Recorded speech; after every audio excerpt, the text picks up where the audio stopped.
Assalamualaikum warahmatullahi wabarakatuh. Yang terhormat Ibu Dita Aldila Krisma MPD dan juga Ibu Syita Fatih Atna SPD MSc selaku dosen pengampu mata kuliah Statistika Deskriptif. Kami dari kelompok 7 akan menampilkan hasil dari proyek kami mengenai analisis deskriptif yang meliputi ukuran pemusatan, ukuran letak, ukuran penyebaran, analisis data dan juga penerapannya di dalam program R menggunakan RStudio terhadap data hasil nilai ulangan siswa kelas 11 MIA 2 Man 1 Amuntai mata pelajaran kimia tahun 2016. Untuk itu teman-teman jangan lupa simak video dari kami ya. Jangan lupa juga untuk menanggapi video dari kami tersebut. Ayo kita mulai.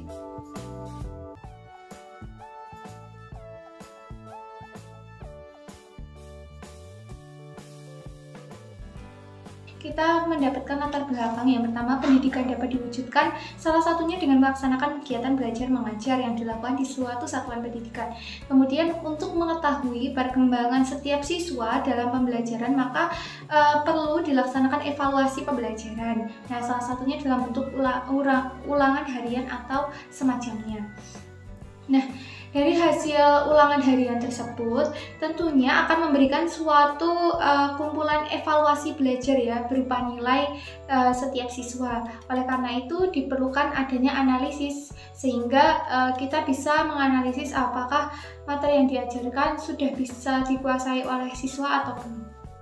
Kesempatan kali ini kita akan membahas bersama mengenai analisis deskriptif hasil nilai ulangan harian siswa kelas 11 MIA 2 Man 1 Amuntai pada pelajaran kimia tahun 2016 yang meliputi yang pertama, data hasil nilai ulangan harian siswa kelas 11 MIA 2 Man 1 Amuntai pada mata pelajaran kimia tahun 2016. Kemudian yang kedua, kita akan membahas mengenai ukuran pemusatan, ukuran letak, dan ukuran penyebaran dari data hasil nilai ulangan harian siswa kelas 11 MIA 2 Man 1 Amuntai mata pelajaran kimia pada tahun 2016. Kemudian yang terakhir, kita akan membahas data hasil nilai ulangan harian siswa kelas 11 MIA 2 Man 1 Amuntai mata pelajaran kimia pada tahun 2016.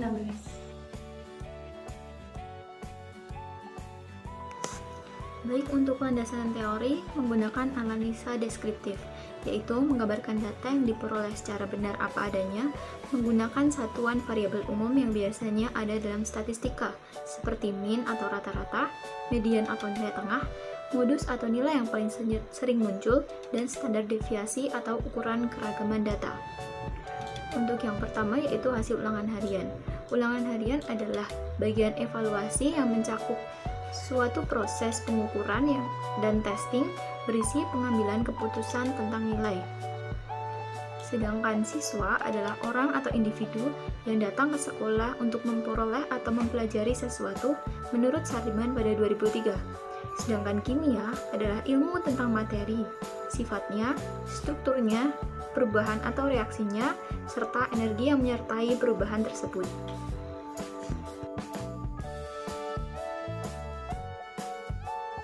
Untuk jenis penelitian yang digunakan yaitu metode deskriptif kuantitatif dan metode studi literatur.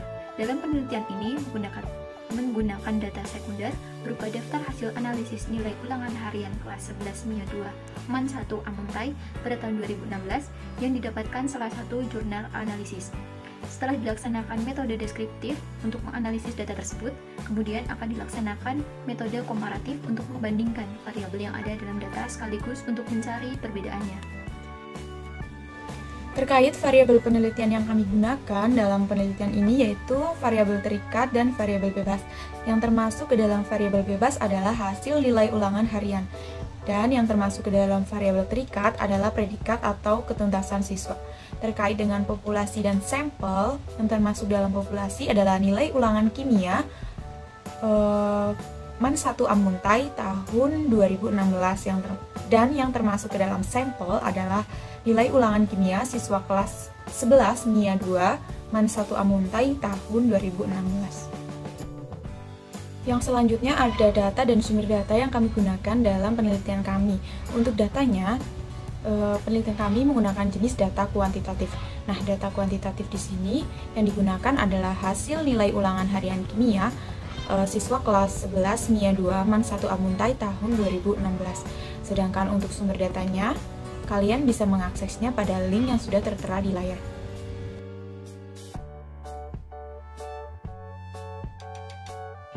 Oke, pada slide ini teman-teman semua bisa melihat ya, itu merupakan data asli dari sumber yang kita ambil tentang data hasil ulangan harian siswa kelas 11 MIA 2 MAN 1 Amuntai pada mata pelajaran kimia tahun 2016.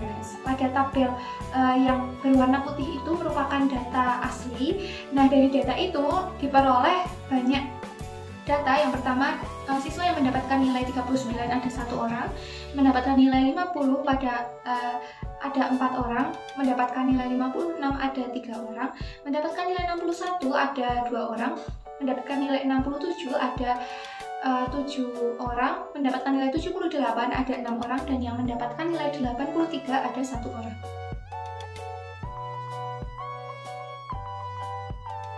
Baik, terima kasih atas waktu yang diberikan.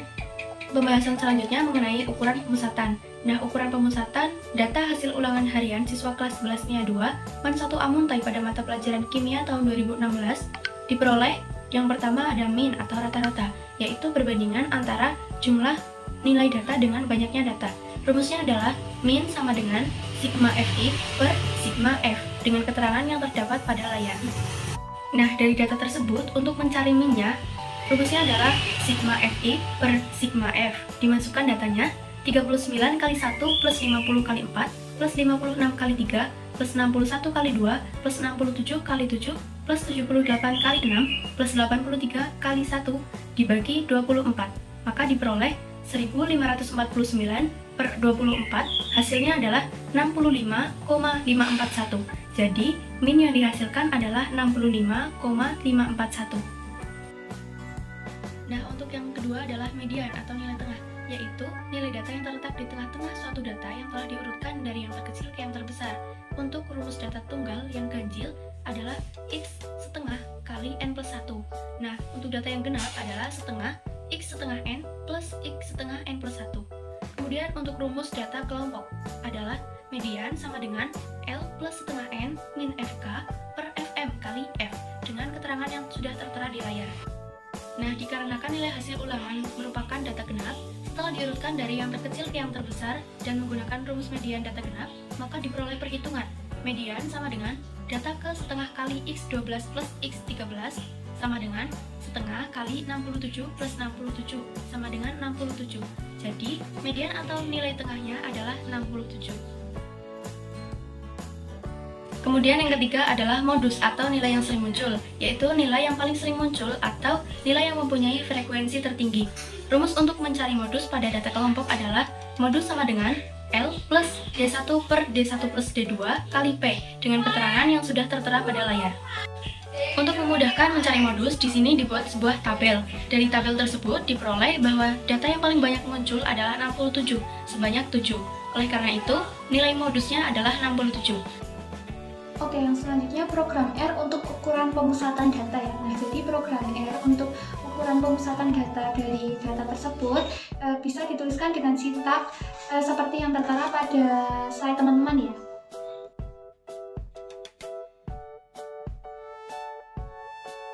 Untuk ukuran letak data hasil ulangan harian siswa kelas 11 MIA 2 MAN 1 Amuntai mata pelajaran kimia ini ada kuartil. Nah, kuartil di sini adalah 3 nilai yang membagi data yang sudah diurutkan menjadi 4 bagian yang sama banyak. Nah, untuk rumus-rumus dari kuartil bisa kalian pahami sesuai dengan yang di layar.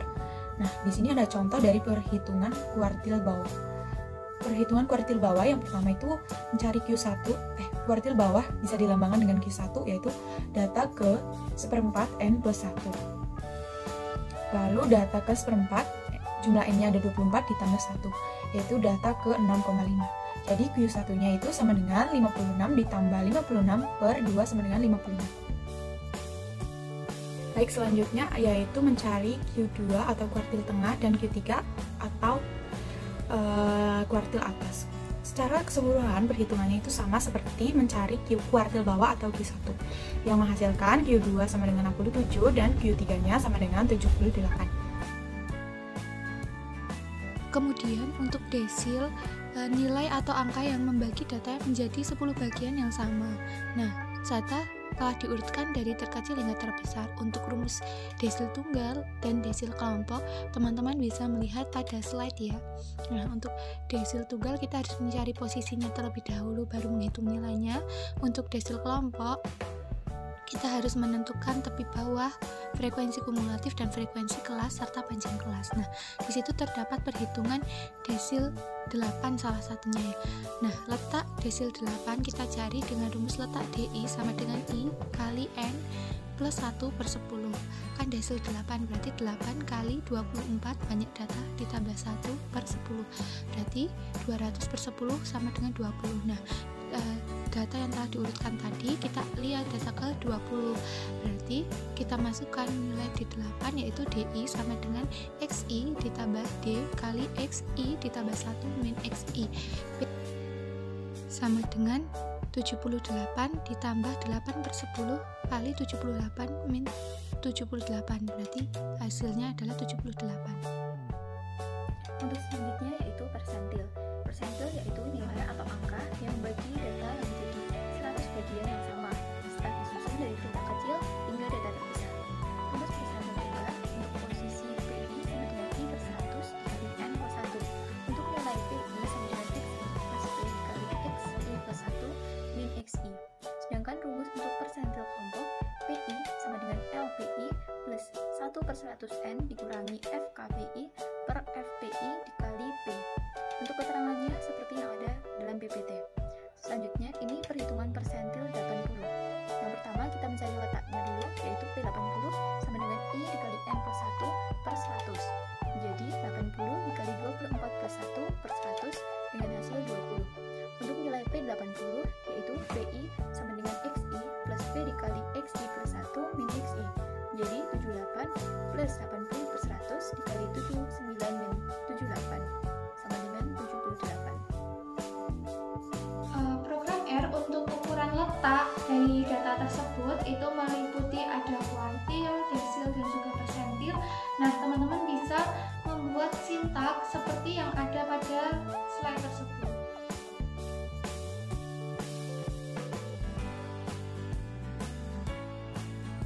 Baik, untuk ukuran penyebaran data yang pertama yaitu rentangan atau jangkauan. Jangkauan adalah data tertinggi dikurangi data terendah. Jangkauan juga diartikan sebagai selisih data tertinggi dikurangi data terendah. Dengan rumus J sama dengan X max min X min dengan keterangan yang tertera pada layar. Untuk perhitungannya yaitu J sama dengan X max dikurangi X min sama dengan 83 dikurangi 39 menghasilkan 44. Untuk yang selanjutnya yaitu jangkauan atau rentangan kuartil, yaitu selisih antara kuartil ketiga dikurangi dengan kuartil pertama atau kuartil atas dikurangi dengan kuartil bawah dengan rumus RAK yaitu Q3 min Q1 dengan keterangan yang tertera pada layar. Untuk perhitungan rentangan kuartil yaitu RAK sama dengan Q3 min Q1 sama dengan 78 min 56 menghasilkan 22. Lalu selanjutnya ada simpangan kuartil, yaitu setengah dari rentangan antar kuartil. Simpangan kuartil juga dapat diartikan sebagai setengah dari selisih kuartil atas dan kuartil bawah, dengan rumus SK sama dengan setengah RAK, dengan keterangan yang tertera pada layar. Untuk perhitungannya yaitu SK sama dengan setengah RAK, yaitu setengah dikurangi 22, dan 22 ini perhitungan dari rentangan kuartil, menghasilkan 11. Oke, yang selanjutnya yaitu ada variansi dan juga deviasi baku atau simpangan baku atau standar deviasi. Nah, variansi itu merupakan kuadrat dari standar deviasi, sedangkan standar deviasi merupakan akar kuadrat dari variansi. Nah, keduanya memiliki rumus yang berbeda antara populasi dan juga sampel. Jadi yang pertama, rumus variansi populasi itu seperti yang teman-teman bisa lihat ya, untuk rumus tunggal maupun rumus kelompok. Kalau rumus kelompok itu dikalikan dengan frekuensinya. Kemudian kalau standar deviasi itu merupakan akar dari variansi tersebut, baik variansi populasi maupun variansi sampel, baik data tunggal maupun data kelompok. Nah, pada data ini kita menggunakan sampel ya teman-teman. Jadi kita akan menggunakan rumus variasi sampel yang S kuadrat sama dengan sigma F X min X bar kuadrat per N min 1. 1. Dan untuk standar deviasinya atau deviasi baku, kita menggunakan N sama dengan akar sigma F kali X min X bar kuadrat per N min 1. Bagaimana dengan perhitungan variansi dan juga standar deviasi atau simpangan baku dari data nilai tersebut? Nah, teman-teman bisa melihat pada layar ya, kita sajikan dalam bentuk tabel saja daripada dengan memanjang ya, karena menurut saya lebih efektif apabila disajikan dalam bentuk tabel seperti ini. Nah, karena tadi kita di awal sudah mencari rata-rata, yaitu ketemu 64,5.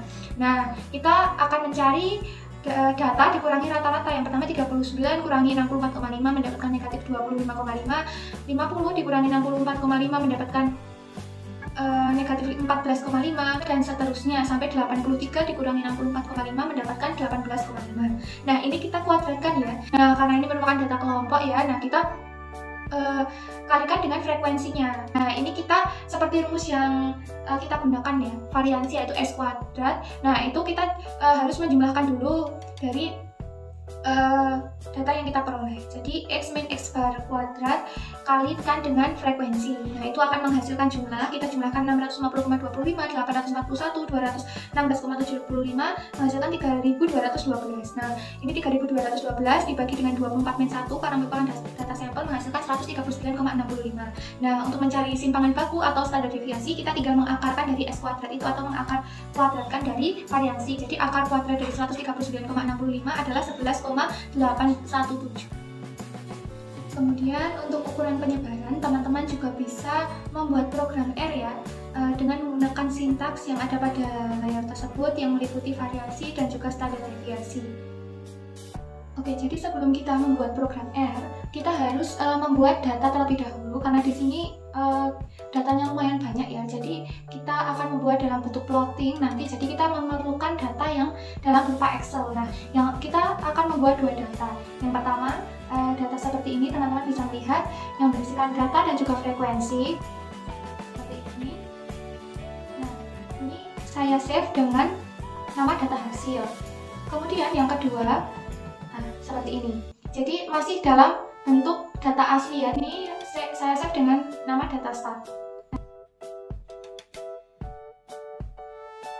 Oke, baik, untuk selanjutnya kita masuk ke dalam analisis data ya. Di sini dalam bentuk diagram. Yang pertama ada diagram batang dengan data dan juga frekuensi yang tadi kita sudah peroleh di awal ya. Nah, kita menggunakan program R untuk menyatakan diagram batang tersebut. Nah, teman-teman bisa melihat pada slide ya, untuk sintaks dari diagram batang seperti itu, dan hasil nanti setelah kita run dari program itu adalah hasilnya akan seperti itu. Nah, kemudian kita akan mencoba membuat program R ya untuk data tersebut akan menjadi diagram batang. Di sini saya sudah membuat sintaksnya seperti ini. Jadi kita menggunakan ggplot ya, plotting. Nah, itu tadi kita menggunakan untuk membuat diagram, kita menggunakan Excel yang data hasil tadi. Nah, seperti ini teman-teman bisa dilihat. Nah, di sini karena saya akan membuat diagram batang ya, kita tinggal run saja. Oke, kita tunggu, maka akan menghasilkan hasil seperti ini. Nah, bisa teman-teman lihat. Oke, jadi hasilnya seperti ini. Nilai 39 ada 1 orang, nilai 50 ada 4 orang, nilai 56 ada 3 orang, nilai 61 ada 2 orang, nilai 67 ada 7 orang, 78 ada 6 orang, 83 ada 1 orang. Kemudian yang kedua ada diagram garis ya, dengan data dan frekuensi yang masih sama, dengan sintak yang tentunya berbeda. Sintak yang dapat teman-teman lihat pada layar ya, akan menghasilkan hasil diagram garis seperti yang tertera pada slide tersebut. Oke, baik. Kemudian yang kedua itu diagram program R untuk diagram garis. Nah, di sini untuk diagram garis agak panjang untuk sintaksnya. Kita masih sama menggunakan plotting, yaitu menggunakan fungsi ggplot di sini. Nah, untuk data yang digunakan masih menggunakan Excel dengan nama yang data hasil tadi. Nah, di sini kita menggunakan seperti ini. Bisa dilihat sintaksnya. Nah, ini kita run.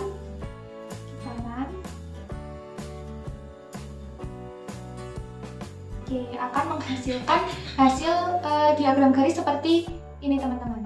Nah, untuk diagram garis yang dihasilkan yaitu dengan sumbu X-nya ada nilai siswa, sumbu Y-nya ada banyak siswa. Jadi nilai siswa 39 ada 1 orang, 50 ada 4 orang, 56 ada 3 orang, 61 ada 2 orang, 67 ada 7 orang, 78 ada 6 orang, 83 ada 1 orang.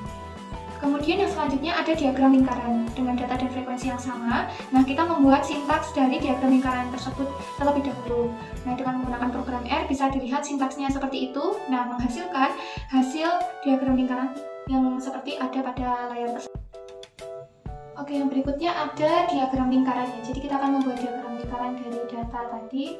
Nah, ini kita bisa menuliskan sintaksnya pada program R seperti yang teman-teman lihat di sini. Untuk A itu merupakan frekuensinya ya. Jadi untuk labels itu merupakan nilainya. Jadi kita bisa membuat data sendiri untuk diagram lingkaran ini. Sebenarnya menggunakan plotting juga bisa, tapi di sini kami mencoba untuk membuat secara manual gitu. Nah, kita menggunakan fungsi pi karena merupakan diagram lingkaran ya. Nah, untuk juga bisa ditambah dengan keterangan-keterangan, misalnya menggunakan legend ini untuk memberikan keterangan ya. Nah, misalnya kita run bersama untuk hasilnya. Nah, kita run bersama-sama. Oke, di sini kita bisa kembali run pada fungsi utamanya saja. Nah, kita run. Jadi akan menghasilkan diagram lingkaran seperti ini ya teman-teman. Nah, misalnya teman-teman ingin menentukan warnanya juga bisa. Misalnya mau warna hijau, ungu, ini bisa. Tinggal merubah pada fungsinya saja. Seperti tinggal menambahkan colornya apa, misalnya red, yellow, dan sebagainya. Di sini untuk mempermudah saja kita langsung menggunakan fill rainbow ya. Jadi sudah warna-warni sendiri begitu. Nah, ini misalnya warna hijau untuk nilai 56. Nah, di sini legendnya 3, artinya nilai 56 itu ada 3. Misalnya nilai 50, oh, warnanya kuning. Nah, warna kuning di sini ada 4, berarti nilai 50 ada 4 orang. Nah, kemudian yang selanjutnya ada histogram atau diagram histogram. Dengan data dan frekuensi yang sama, kita bisa membuat histogram dengan menggunakan sintaks yang tertera pada layar ya teman-teman. Nah, dari sintaks itu setelah kita run akan menghasilkan hasil histogram seperti yang ada pada layar tersebut. Oke, untuk yang program R selanjutnya ya. Nah, di sini ini kita membuat data tersebut agar disajikan dalam bentuk histogram. Nah, untuk sintaksnya teman-teman bisa lihat di sini yang kita masukkan datanya secara manual ya teman-teman. Jadi kita definisikan terlebih dahulu datanya seperti apa. Nah, ini untuk 24 datanya. Nah, kemudian karena kita akan membuat histogram ya, kita akan menggunakan fungsi his. His di sini nanti akan langsung membentuk histogram. Nah, karena di sini ingin mewarnai histogramnya dengan warna ungu, jadi kita bisa menambahkan col sama dengan purple begitu. Nah, misalnya kita run ya teman-teman di sini. Kita run, nah, akan menghasilkan hasil seperti ini. Diagramnya seperti ini. Ini untuk interval-intervalnya. Ini untuk interval kelasnya. Kalau teman-teman ingin membuat histogram untuk mengecek apakah ini benar, itu bisa menggunakan untuk mencari interval kelas dan lain sebagainya, seperti yang sudah diajarkan itu ya teman-teman. Pertama kita harus mencari banyak kelasnya terlebih dahulu, mencari panjang kelasnya terlebih dahulu, mencari batas bawah dan batas atasnya, sehingga nanti akan bisa terbentuk histogram seperti ini.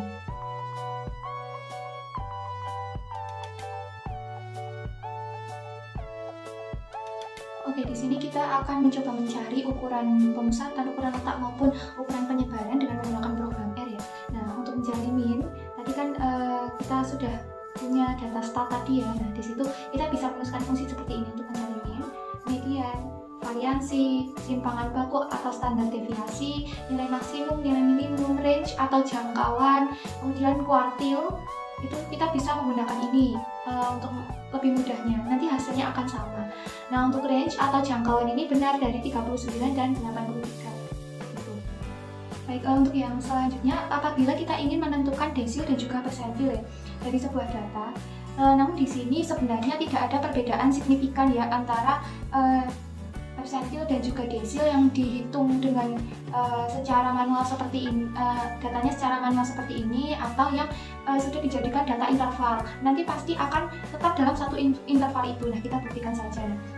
Ini kita tulis data secara manual seperti ini, kemudian kita mencari jumlah kelas dengan menggunakan rumus atau fungsi ini, kemudian mencari range atau rentangan ya, kemudian mencari interval, Nah, di sini kita mencari titik tengah masing-masing kelas. Kemudian kita masukkan membuat fungsi ya, fungsi dari frekuensi itu seperti ini.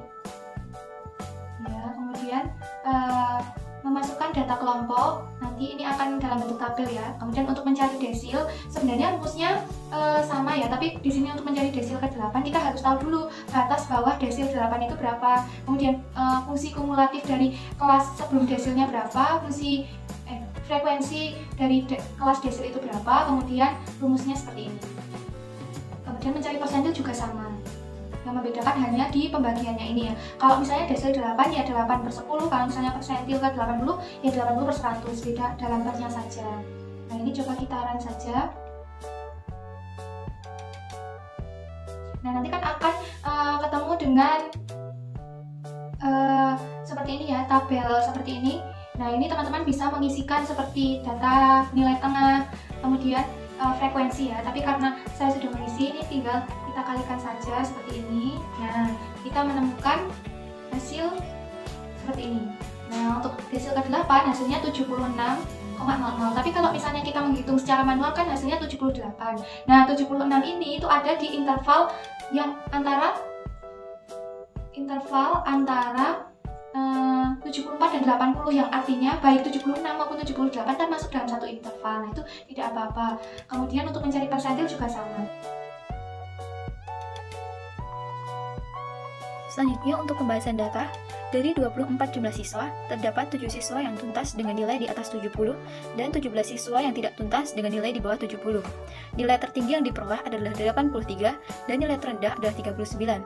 Maka dapat disimpulkan bahwa 70,83% dari siswa kelas 11 MIA 2 tidak tuntas pada ulangan harian mata pelajaran kimia. Kenyataannya di lapangan, yaitu hasil belajar siswa kelas 11 MIA 2 MAN 1 Amuntai hanya 29,17%.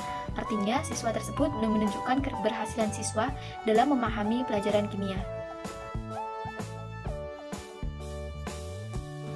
Adapun kesimpulan yang kita dapatkan dari penelitian ini yaitu dari 24 jumlah siswa, terdapat 7 siswa yang tuntas dengan nilai di atas 70 dan ada 17 siswa yang tidak tuntas dengan nilai di bawah 70. Nah, nilai tertinggi yang diperoleh adalah 83 dan nilai terendah yang diperoleh adalah 39. Nah, maka dapat disimpulkan bahwa 70,83% dari siswa kelas 11 MIA 2 tidak tuntas pada ulangan harian mata pelajaran kimia. Nah, kenyataan di lapangan, hasil belajar siswa kelas 11 MIA 2 MAN 1 Amuntai hanya 29,17%, artinya belum menunjukkan keberhasilan siswa dalam memahami pelajaran kimia. Baik, yang selanjutnya adalah saran. Dari kelompok kami menyediakan 3 saran. Yang pertama untuk guru, yang kedua untuk siswa, dan yang ketiga untuk peneliti lain. Semoga saran yang kami berikan bisa memotivasi dan menginspirasi teman-teman lainnya supaya lebih baik dari kelompok kami. Yang selanjutnya adalah daftar pustaka. Ini adalah referensi yang kami gunakan untuk menyusun makalah penelitian yang telah kami buat.